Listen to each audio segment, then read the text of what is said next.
大家好，我係 Jessica， 歡迎收睇我嘅 channel。今日一齊嚟澳洲買平嘢。今日我哋又揾到一間二手店尋寶啦。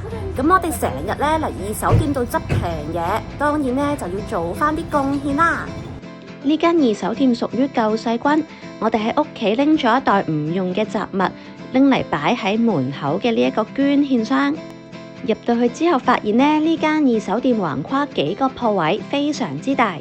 而我第一眼見到嘅呢，就係呢一件聖誕節冷衫啦。不過問題就係呢，澳洲嘅聖誕節呢係盛夏嚟嘅，咁呢件冷衫呢，真係唔知俾咩人着啦。喺二手店入邊賣衫褲鞋襪嘅部分，永遠都係最大。但係呢，今日我就唔想睇衫啦。畢竟呢，喺二手店要揾到啱款式又啱碼嘅衫呢，都唔係咁易嘅。我反而見到呢間二手店居然仲有好多家私添，除咗梳化同櫃之外呢，居然連床同埋雪櫃都有喎。咁我都係第一次見到有二手店呢有雪櫃呢啲咁大型嘅家電嘅。咁我估計就係呢，有啲人要換雪櫃啦。但係咧，如果要處理舊嗰個雪櫃咧，又要叫大型垃圾桶，比較麻煩嘅，所以咧，佢哋就索性自己車嚟二手店捐咗佢啦。Luna 自己揀咗幾個膠桶，跟住咧，我哋就去到餐具部嗰度睇啦。呢間二手店餐具部好大，而且咧有好多杯碟咧都好靚添，有好幾個咖啡杯咧都係以兔仔為主題嘅。咁呢個系列嘅兔仔杯呢，全部都好靚，五顏六色咁樣，好適合用嚟轉個窿呢，種多肉植物啊！等我揀翻幾個先。揀咗一陣呢，我就決定買呢兩個風格好接近嘅杯啦。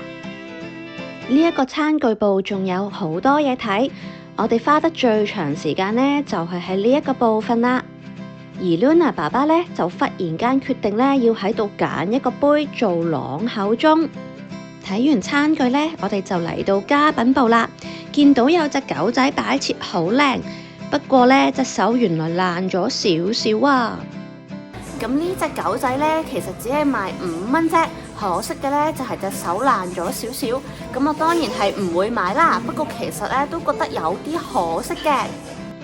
其他擺設呢，就冇咁得意啦。除此之外呢，呢間二手店居然仲有黑膠唱片。不過呢，即使買咗黑膠唱片呢，都唔知喺邊度揾部唱片機嚟播啦。咁今日呢，咁樣就差唔多啦。我哋一家3口每人都買到啲嘢，收穫算係唔錯啦。